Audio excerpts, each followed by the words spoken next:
Here it is. We got it. It took all of 2 minutes to get it set up, but finally we're here. Me and my 2 deaths. Alright, so there is a couple things that the chat was supposed to remind me of. I don't... One was the Game Boy Advance dungeon, or shop, or something like that. And then the other one was... pancake bread. No! It's been digested already! Lava soup. It was lava soup. The pancake bread was alright, but lava soup is where it's at. That's the stuff that you want to eat. So Half-Life 2 is a hard game to put down, so we're gonna get a little bit less Zelda today, but... that's alright. Yeah, my one issue with this game... is that... What's my issue with this game? I don't think I have any issues with this game. I was gonna say it's so similar to Link to the Past, they reused so many assets, but... no, that's pretty good. It's just a solid Zelda game.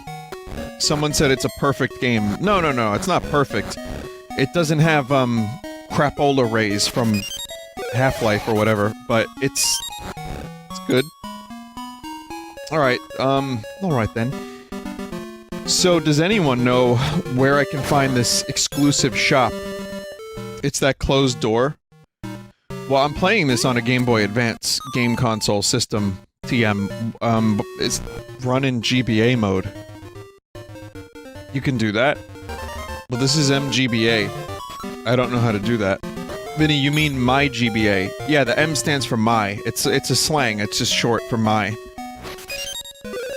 Or modded GBA, same thing. It's just modded so I can capture. You'll know if it works if the colors are washed out. Alright, hang on a minute. It might be worth it to do this. I want to actually try to do this. It didn't work this time. Vinny, I sent you a patched version, so you don't need to do GBA mode for it to work. It doesn't have washed out colors. When the fuck did you send that? Might be a little too late for that, I think. Sorry, just a moment, chat. We're gonna get this working. My Game Boy Advance is being silly. Silly.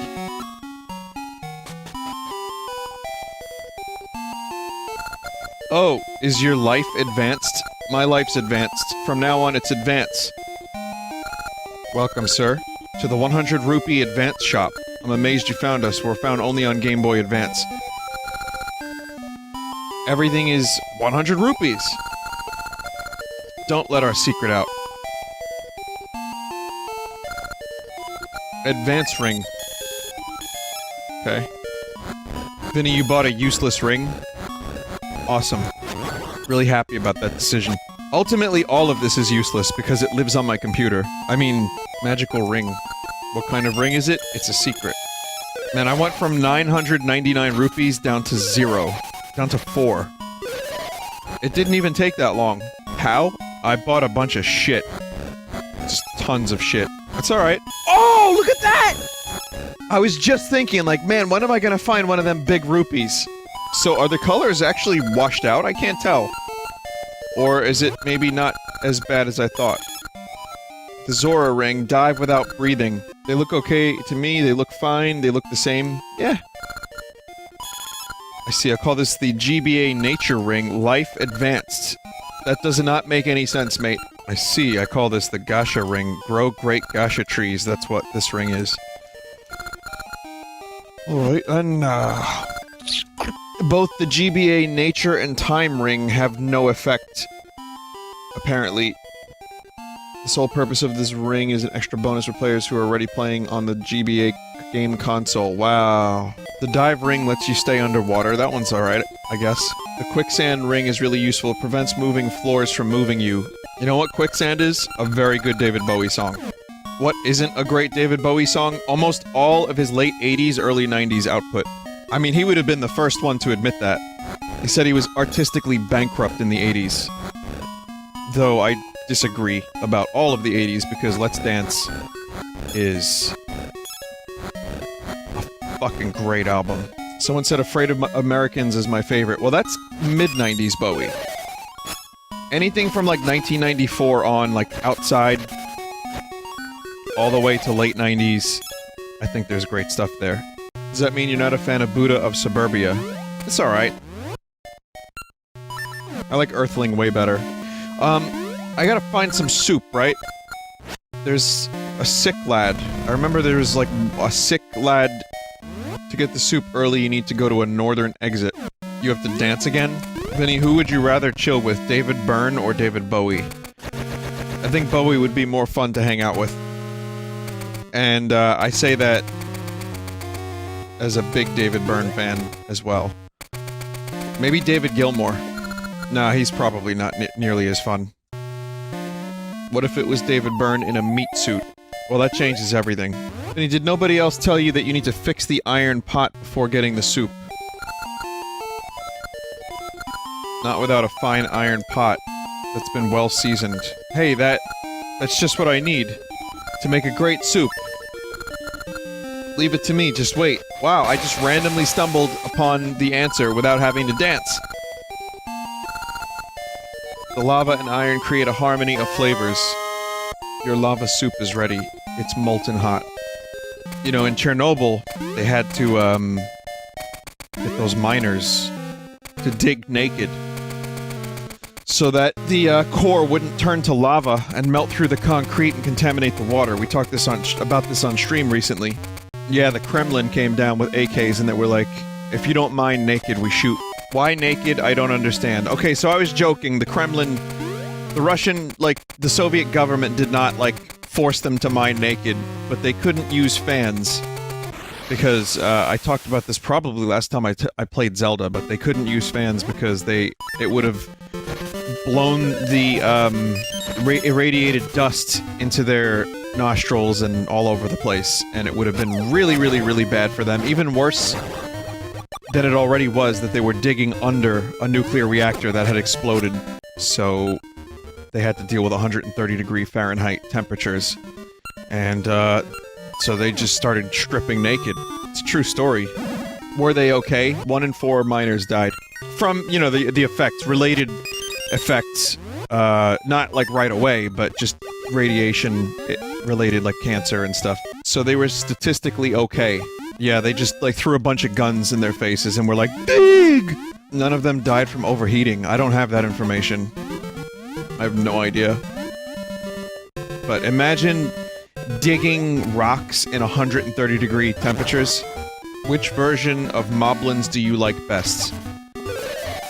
Not these. These are just pig lads. I think I like the Zelda cartoon show Moblins. They had more personality than ever before. I think I'm joking when I say the TV show Moblins, but the sad thing is that's kind of the version of Moblins that, when the word Moblin is said, I immediately think of the television show. So, take that for what it's worth. Moblin tier list. I'm gonna say something kind of controversial. Not everything needs a tier list. Controversial opinion tier list. Someone said best videos of Vinesauce tier list. Some of the best videos that people like the most aren't even on my channel. It's just ones that people made randomly. And my highlight channel has like 400 videos, and the full sauce channel has like 4,000. And that's just me. I'm all stuffed up. It's so cold. Do you have anything that could warm a body up? Oh, that smells good. Can I have that soup? It's a harmony of flavors. Thanks to you, I'm all better. Take this as my symbol of gratitude. I don't remember where to bring this vase. There was some guy who was looking for a vase. I think it was in the Sunken City. Chat is confirming, yes. Go back to Goron Mountain. There's one of the best gacha seed spots in the game, and you haven't dug it up yet. Okay. Shoot that big Goron no matter how often I ask. He won't give me his vase. I give my dinner for it. Fish! That's a vase! Give me that vase, please! I'm begging you! Yo-hoo! It goes right in my collection! And thanks, here, take my dinner! My last fish! I wanna check out that gacha seed spot real quick. It was in the snow area next to the big pit. Alright. There's also another game, coming out in June that I am not allowed to talk about that I will be streaming. There's a surprise stream on the horizon. It's not Bloodstained, that too, but that's not what I'm talking about. Slay the Spire on Switch? No, I've already streamed plenty of Slay the Spire. The Switch version is just gonna be for me. I was gonna play that on my own time, but... No, it's a game that I signed an NDA about. I'll give you a hint. I can't give you a hint, really, but I'm gonna give you a hint anyway. It's not an egg-like. It's a good game, and it's coming back. I love all these guesses. Don't get too hyped about it, chat. It's not that big of a deal. It really isn't. It's not Half-Life 3 or anything like that. It's just something interesting that will make for a fun stream. Yeah, I've officially, given up. I guess I have to go down this way and then loop around? Maybe go down the main Goron cave? I mean, I kinda see how to get there. I might have to go this way and then up and around, but I'll try it. I don't even really know where I'm going next anyway. But we'll get there. It's good to just explore. Well, certainly not this way. Oh, where do I give the fish? Vinny, have you considered the game Observation? That was the big wall of text. I know what the game is. I'm not really feeling it at the moment. It looks kinda cool, but... probably gonna skip. Hang on.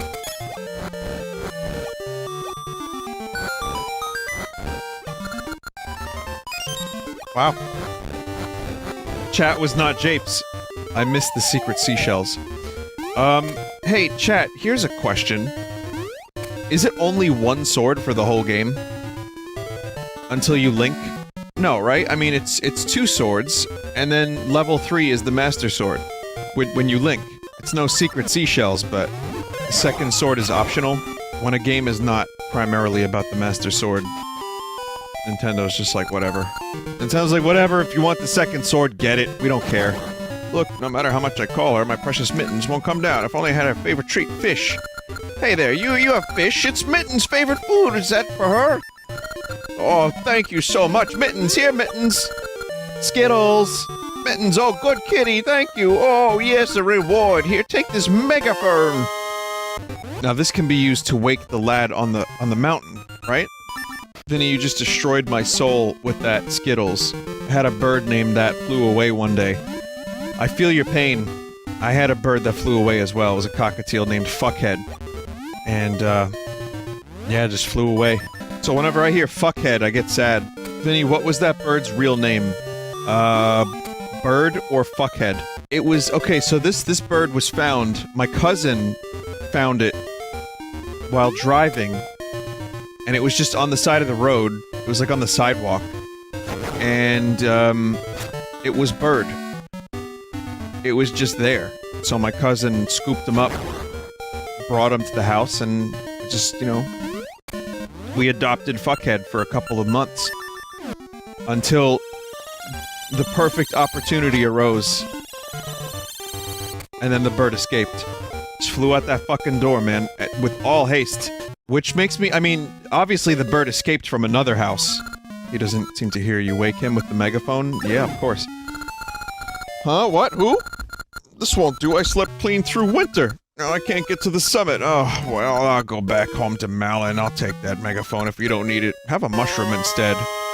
Well, after the bird, Fuckhead, we never had a chance to name the bird because it was so new and I guess there was no thought put into it, but it was the family bird for a couple months and then, you know, from our household it also escaped and then was probably picked up by someone else. Fuckhead had a hard life, going from home to home. Wherever he lay his hat was his home. And then after that we got another cockatiel to replace that one. The hole in our heart was too big, so we named that one Baby. And she was cool for a couple years, and then she started laying eggs. I've told all these stories before, but she laid eggs forever. Unfertilized eggs. And, you know, the cage was just filling up with shitty eggs, so we would go to throw them out, and then she would just fucking attack us. She would bite and scream and lay more eggs and fucking bite and scream. And it was like, ah! So it's like, you know what? We're just gonna feed this bird and just have it exist and then lay more eggs. But you can't eat cockatiel eggs. I guess you could. If you really fucking wanted to, you weirdo. Where am I going? Apparently, I'm supposed to be here in Sunken City.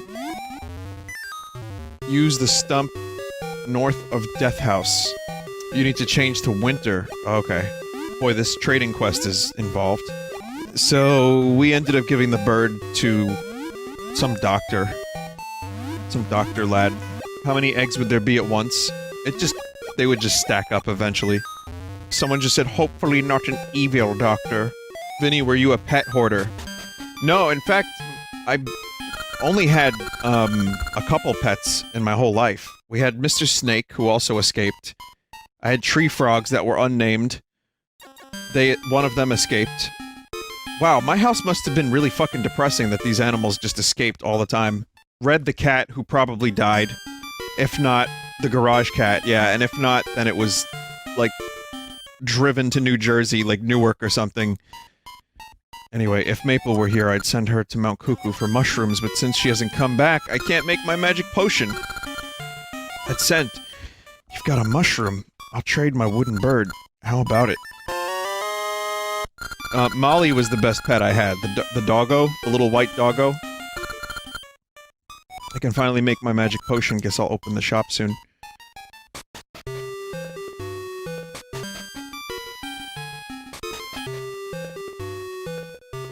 She never escaped. Vinny, why did you name him Fuckhead? I don't think I did. I don't really remember. I was too young to really remember. But I think it was because the bird was mean. Subrosian ring. Become a Subrosian. Vinny, dogs are the most wonderful pets, and for the sake of your emotional health, you should never actually own one. For real, because it's absolutely devastating to lose them. I know. Oh, I know. The thing is, they bring you so much joy for so many years. But if you travel a lot, I mean, you really gotta take care of a dog. Or you have to have people help you take care of the dog. And if you travel a lot, it's a tough pet to have. You may as well just get, like, a lizard and throw a bunch of bugs in the cage and then leave for, like, 2 weeks and then the lizard's fine. I'm sure Desert's probably very happy about me saying that. It's like, no, that is not how you take care of lizards! It is? Oh. Clock guy in Horon. I know, I'm looking for it. I gotta look for the house. Somehow I've missed this house several times, I don't know how. Here it is. I want to make a cuckoo clock better than any before, but I can't find a wooden bird that I like. One that's just breathtaking. Oh, you! That's an amazing bird you have, may I? I'll name him Fuckhead. Breathtaking. Here, take this. You got engine grease. Oh. Someone said get a fish. You know, Captain Picard had a fish. I think it was an angelfish in his ready room.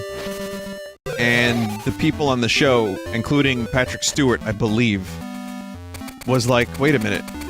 Why would Picard, like, hold dominion over an animal? It was a lionfish, sorry, lionfish. So people were like, wait a minute, Picard is this amazing, evolved captain, and he's holding a fish captive for show in his ready room? Go round, if I could just oil it, it would go around more quickly. Engine grease, will that make it go quickly? Really? Then take my phonograph! It was Sir Patrick Stewart who protested against the idea of Jean-Luc having a pet fish. Yeah, that about makes sense. Trading quest is over for now, to be continued. Gotcha. Someone in chat just wrote, that is some hippie bullshit. It's the 23rd century. They've outlawed currency. Well, not outlawed, but they don't use it. People work, you know, because they just want to be starship captains and stuff. And the fish is the hippie bullshit? I mean, they won't even make first contact with a race because the Prime Directive states that a race has to evolve spaceflight first.